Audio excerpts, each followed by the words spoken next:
Narda at Ding, ang laban sa lungsod ng hangin.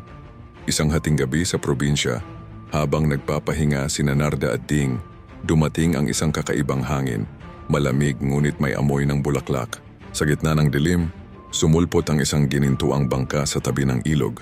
May boses na nagbulong, "Tagapagligtas na kailangan ka namin sa Biringan." Hindi nagdalawang isip si Narda. Nilunok niya ang puting bato.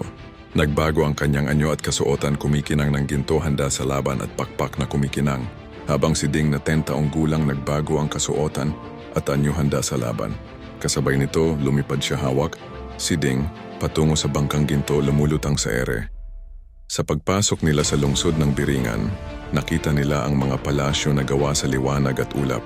Ngunit tila may anino na bumabalot dito. Sinalubong sila ni Leandro, isang tagapag-ingat ng hangin. "Narda, Ding, sinalakay kami ng mga nilalang mula sa pintuan ng dilim. Sinisip-sip nila ang hangin ng lungsod." Habang iniimbestigahan, lumitaw ang mga halimaw na gawa sa usok at anino. Lumipad si Narda. Mabilis na tinamaan ng kanyang mga suntok ang mga nilalang. Ngunit natuklasan niyang hindi sila nasasaktan ng karaniwang atake. Si Ding naman ay nakakita ng kakaibang kristal na puno na nawawala ang ningning nito. "Ate, baka ito ang pinagmumulan ng lakas nila," sigaw ni Ding. Inutusan ni Narda si Ding na gamitin ang kristal na sibat na ibinigay ni Leandro. Habang nilalabanan ni Narda ang mga halimaw sa himpapawid, tinamaan ni Ding ang punong kristal. Pumutok ito ng liwanag na nagtaboy sa mga nilalang at nagbalik ng sigla sa lungsod. Noon pinasalamatan sila ng mga tagapag-ingat ng hangin.